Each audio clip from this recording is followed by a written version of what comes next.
નમસ્કાર દોસ્તો, ધોરણ 9 સામાજિક વિજ્ઞાન પ્રકરણ નંબર 13ની અંદર તમારું સ્વાગત છે. આપણે વાત કરવાની છે ભારતની ભૂસ્તરીય રચના.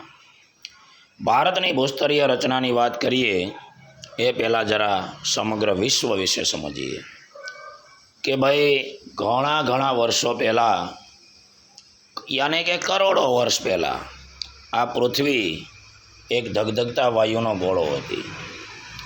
ધગધગતા વાયુનો ગોળો, લાવારસ. પણ ભૂસ્તર શાસ્ત્રીઓના કહેવા પ્રમાણે એ લાવારસ ધીમે ધીમે ઠર્યો અને એક વિશાળ કહી શકાય એવો ભૂખંડ અસ્તિત્વમાં આવ્યો, જમીનનો વિશાળ ટુકડો અસ્તિત્વમાં આવ્યો, જેને આપણે પેન્જિયાના નામથી ઓળખીએ છીએ.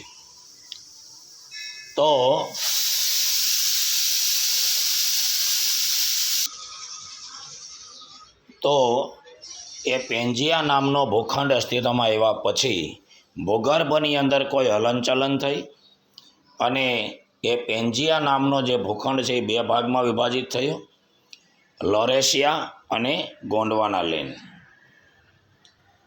હવે એ લોરેશિયા અને ગોંડવાના લેન એ બે ભૂખંડ અસ્તિત્વમાં આવ્યા, એને ભૂસંચલનીય પ્લેટ કહી શકાય.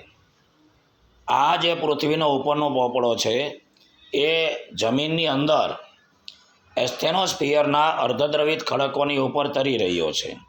એસ્થેનોસ્ફિયર એટલે લાવારસ. લાવારસના અડધા ઓગળેલા જે ખડકો છે એ ખડકોની ઉપર આ પૃથ્વીનો ઉપરનો પોપડો છે તરી રહ્યો છે અને ભૂગર્ભની અંદર તો લાવારસ ઉકળે છે, વરાળમાં રૂપાંતર થવાનું છે. કિરણોત્સર્ગી પ્રક્રિયા કહેવાય.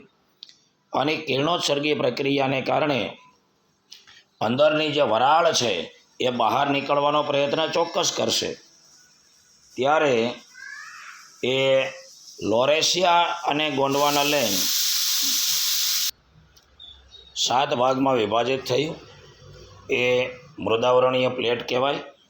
એમાં પેસિફિક પ્લેટ, ઉત્તર અમેરિકન પ્લેટ, દક્ષિણ American plate, Eurasian plate, African plate, Indo Australian plate અને એન્ટાર્કટિક પ્લેટ. 7 પ્લેટો અસ્તિત્વમાં આવી. વિગતવાર નેક્સ્ટ વિડીયોમાં મળીશું. નમસ્કાર.